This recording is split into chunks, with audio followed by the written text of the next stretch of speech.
저 빨간 박스 안에 들어가 있는 저 영어, 제가 뭐 영어 실력이 짧아가지고 하는데 정유라 국제선마연맹 제 프로필입니다.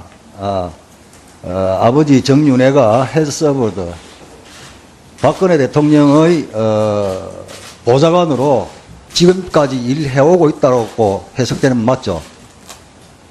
헤드서버드. 지금은 아닙니다. 아닙니까? 무슨 말씀인지 잘 못 알아들었습니다. 그러니까 정유라가 자기 프로필에다가 뭐 어떻게 올려놨냐면 네. 우리 아버지 정윤회가 현재까지 박근혜 대한민국 대통령의 보좌관으로서 일해오고 있다 이 말 아닙니까? 과거에 했지만 지금은 아닙니다. 아니 이 해석을 하면 그렇다니. 해석을 하면 영어 표현이 네. 이게 네, 그렇습니다. 예? 네. 2014년도에 저 프로필에 올려놓은 건데요.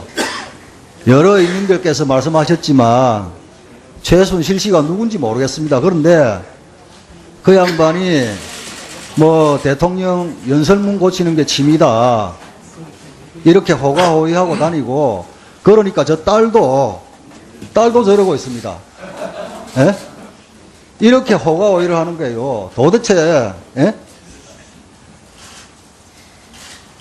저렇게 젊은 친구가 거짓으로 저렇게 프로필을 올리고 저는 최순실 씨라든지 이런 분들이 도저히 신뢰가 안 갑니다. 예? 도대체 신뢰가 안 가고요. 정윤회 씨가 지금 뭐 대통령님 보좌관 맞습니까? 아닙니다. 자, 이렇습니다. 그래서 저는 정말 최순실 씨를 고발하고 싶은 그런 심정으로 수사를 촉구합니다. 우리 청와대에다가 촉구를 하는 것이 아니고요. 이 지금 운영위원회 국정감사를 만약에 검찰에서 보고 있다 그러면 최순실 씨와 관련된 모든 의혹에 대해서는 풍문도 수사의 단서가 됩니다. 모든 의혹에 대해서는 수사가 이루어져야 한다. 저는 강력하게 촉구를 하고 싶습니다. 송민순 전 장관 회고록이 지금 상당히 심각하게 거론되고 있습니다. 이제 그 북한에 동의를 구했다, 결재를 받았다 이런 부분들은 많은 논의를 통해서 증명이 되고 있는 것 같고요. 저는 이 지금 그 당시 2007년 14남북 정상선언이 아주 심각한 문제를 가지고 있다. 자, 이게 지금 14남북 정상선언인데요. 3항에 보면 이런 내용이 나옵니다. 남과 북은 서해에서의 우발적 충돌 방지를 위해 공동 어로 수역을 지정한다. 이래 되어 있습니다. 우발적 충돌이 예상되는 서해 어디입니까? NLL이거든요. NLL에다가 공동 어로 수역을 설정한다는 거예요. 그러면 지금 우리 영해를 포기한다는 겁니다. 제가 이 말씀을 안 드리려고 했는데요. 이번 이 사건이 발생하고 나서 야당에서 뭐라고 주장하냐면 제2의 NLL 공작이다. 이렇게 주장을 하거든요. 그래서 제가 말씀을 드리는데 이거는 우리 영해를 포기한 겁니다. 안보실장님. 예. 대통령이 우리 영해를 포기할 수 있습니까? 영이 포기는 안 됩니다. 실장님, 이게 NLL 인근에 공동 어로수역 남북한이 같이 고기잡이 하자. 이거 영해 포기 아닙니까? 그때 당시 논란이 많이 있었는데 결국은 공동으로 수역을 하지 않기로 결정을 했습니다. 그러니까요. 그게 김장수 꽃꽃장수가 11월 달에 올라가가지고 합의를 안 해준 거 아닙니까? 최종적으로. 예, 그럼 그나마 그게 다행인 거예요. 자, 여기에 이 지금 남북 정상회담 준비기획단 그 당시 2007년 10월 4일 날 작성된 자료를 보면요. 더 기가 막힙니다.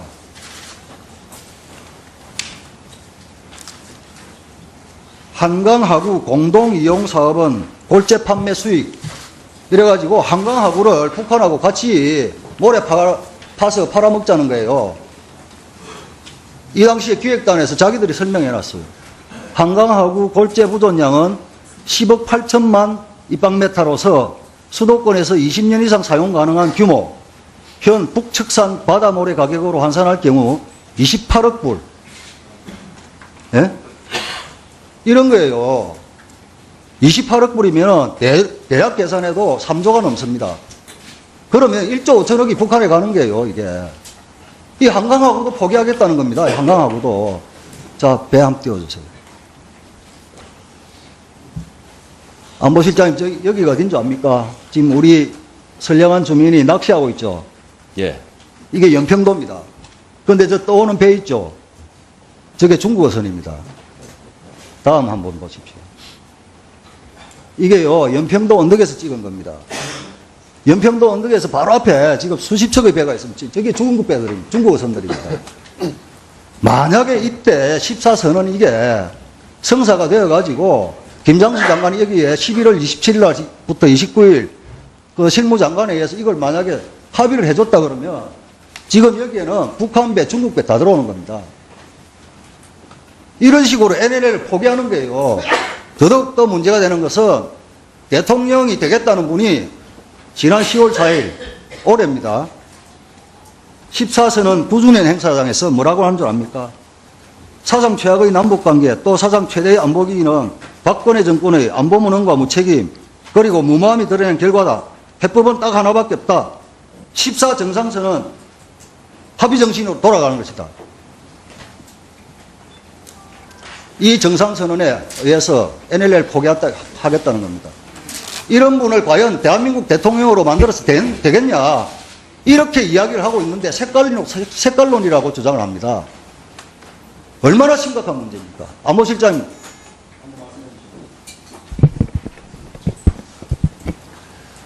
NLL은 이미 우리 영해와 같은 개념으로 정서상 굳혀져 있고 실제로 그렇게 우리가 방어를 하고 있습니다. 그 문제에 대해서는 김 의원님 말씀에 동의하면서도 현재 전혀 흔들림 없이 지켜지고 있다. 이런 말씀을 드립니다. 네. 의원님 질의하시겠어요? 이거 끝나고 조금. 이거 우상호 의원님 질의 끝나고, 예, 우상호 의원님 질의 끝나고. 예. 실장님, 지금이 4시 29분인데요. 아까 여야 합의로 통보한 시한이 4시 반입니다. 민정수석이 출석하십니까? 안 하십니까? 이건 제가 나중에 물어볼게요. 아, 일단 제가 물어보고. 예. 하십니까? 안 하십니까? 네.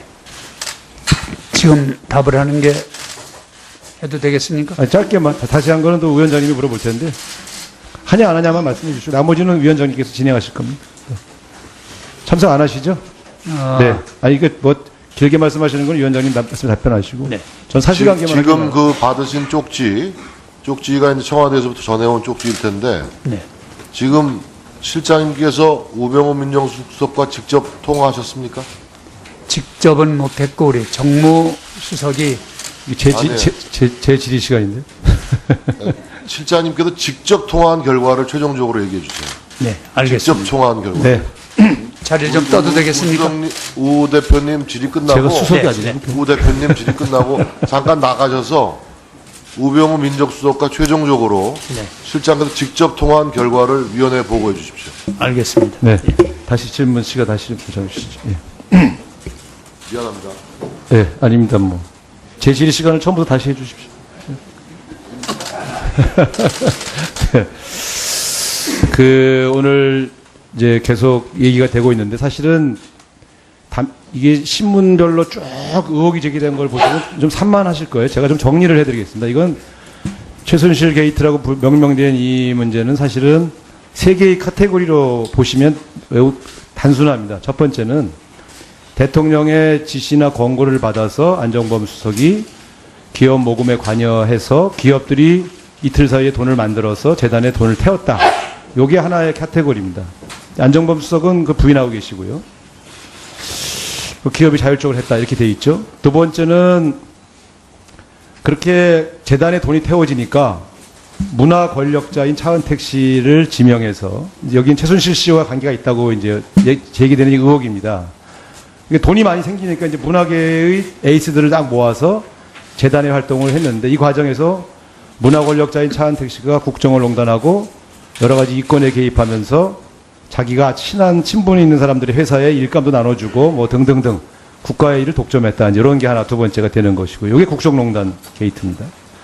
세 번째는 이제 최순실 씨 이름이 나오기 시작하는 건데, 최순실 씨의 따님 관련해서 독일에서 생긴 승마, 그다음에 이화여대 관련된 여러 가지 의혹, 이렇게 세 가지 카테고리입니다.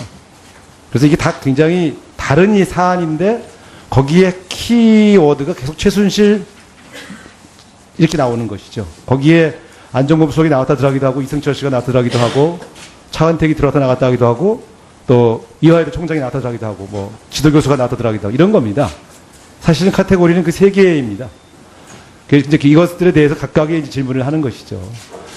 안종범 수석을 저희가 믿습니다. 같이 현역원 하실 적에도 굉장히 여러 가지 개혁적인 경제 정책에 대해서도 패박하시고 훌륭한 정치인이면서 행정가라고 생각하는데, 본인이 하고 싶어서 한 일은 아니겠지만 어쨌든 권력의 권부에 있다 보니 일정하게 기여하신 것으로 의혹이 지금 생기고 있습니다. 제가 궁금한 건, 분명히 돈이 모아졌기 때문에 돈을 모았는데, 그러면 안종범 수석이 개입을 안 하셨다면 누가 도리 없이 돈을 낼 수밖에 없었냐. 근데 이승철 씨가 아무리 상금 부회장이지만 그분이 주로 모았는데요.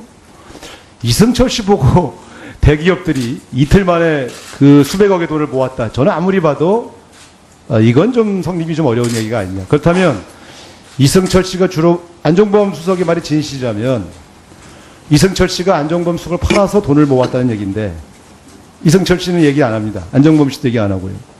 두 분의 오늘 진술 내용은 이승철 씨가 지난번 국감에서 말한 태도와 똑같습니다. 수사 중인 사안이라 말을 하지 않겠다.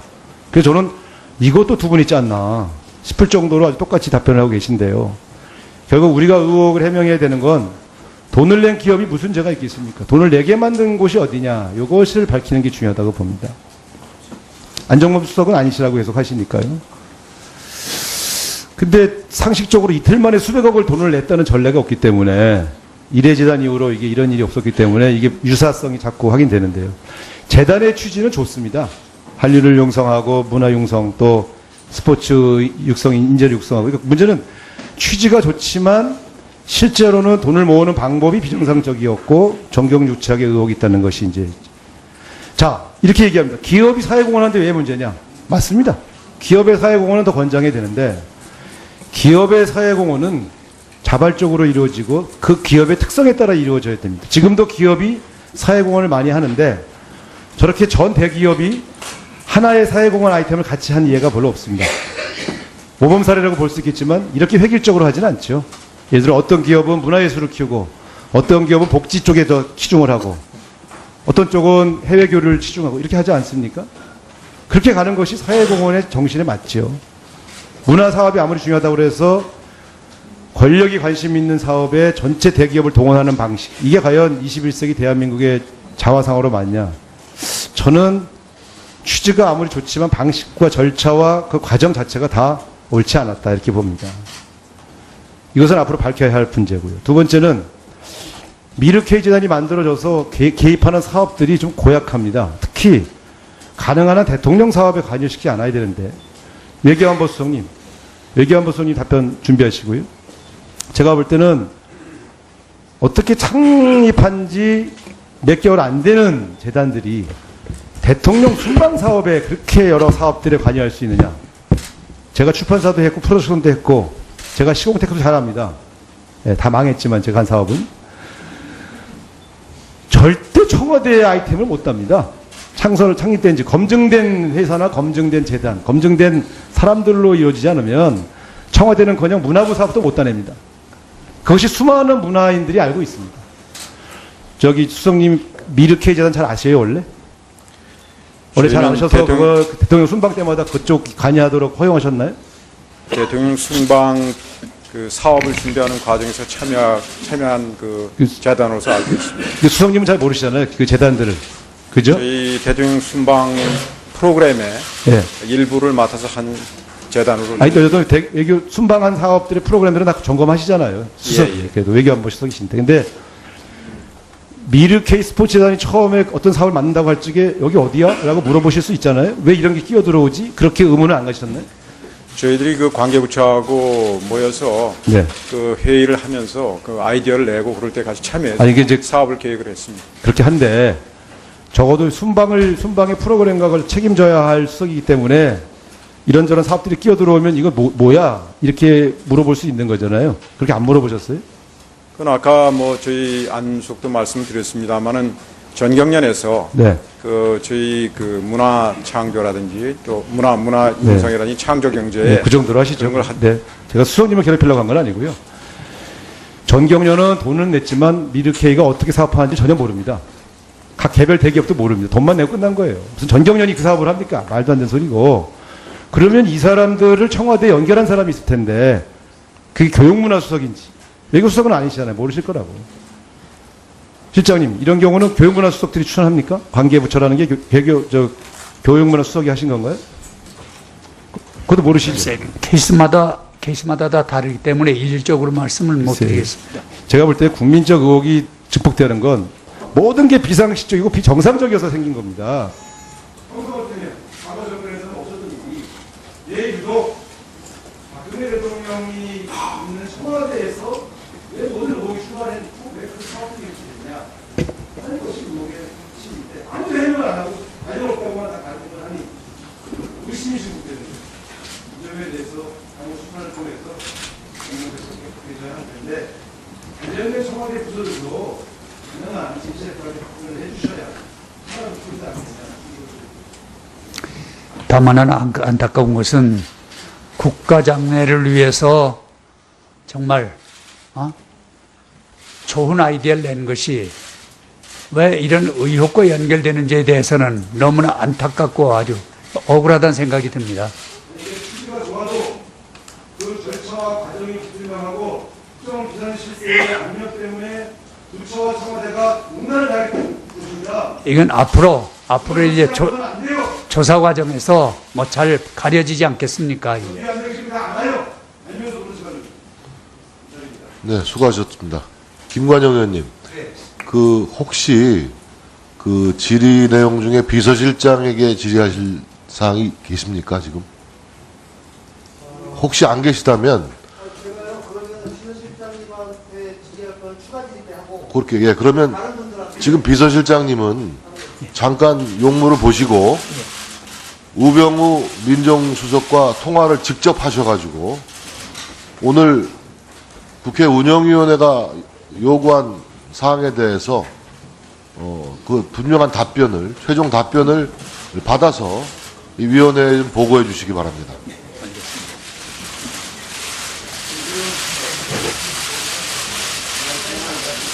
그래요? 15분 동안 국감 중지 선언합니다.